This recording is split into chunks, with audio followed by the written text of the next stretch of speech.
The State Department says Secretary Blinken, in his call with Minister Pandor, affirmed the robust cooperation between South Africa and the United States across areas of common interest, following what they refer to as the productive meeting in Washington between President Joe Biden and President Cyril Ramaphosa this past September.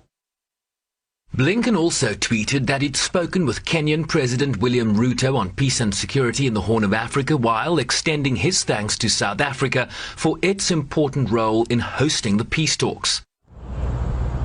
The U.S. envoy to the UN said Friday that as many as 500,000 people had died in the two-year conflict. We're pleased that the AU announced that peace talks will begin on Monday in South Africa, and we welcome the strong statement made by the African Union the AU Peace and Security Commission today.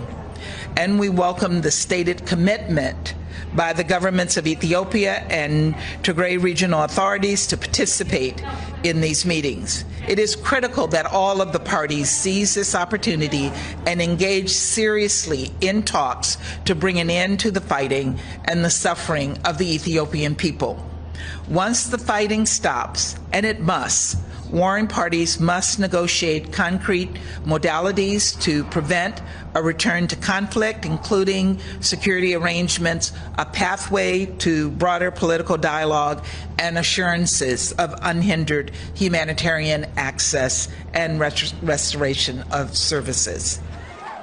The Secretary General last week warning that the situation was spiraling out of control, raising concern that the social fabric in northern Ethiopia was being ripped apart as the organization marks UN Day and the entry into force of the UN Charter in 1945. The United Nations was made for moments like these. Now more than ever, we need to bring to life the values and principles of the UN Charter in every corner of the world. By giving peace a chance and ending conflicts that jeopardize lives, futures and global progress. By working to end extreme poverty, reduce inequalities and rescue the Sustainable Development Goals. At the Vatican, Pope Francis offered prayers in St. Peter's Square for peace in Ethiopia. Seguo la persistente situazione di conflitto in Ethiopia. I follow with concern about the ongoing conflict in Ethiopia. Once again, I heartily reiterate that violence does not resolve problems, but only increases their tragic consequences.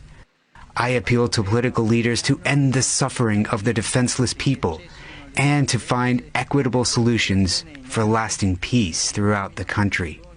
May the efforts of the parties for dialogue and the pursuit of the common good lead to a concrete path of reconciliation.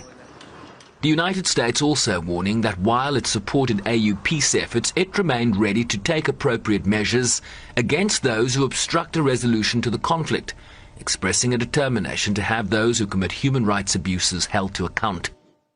Let me be clear, there is no military solution to this conflict. The only path forward is for the parties to pursue a negotiated settlement through peace talks. And we must prevent the region from spiraling further out of control. There's no time to waste.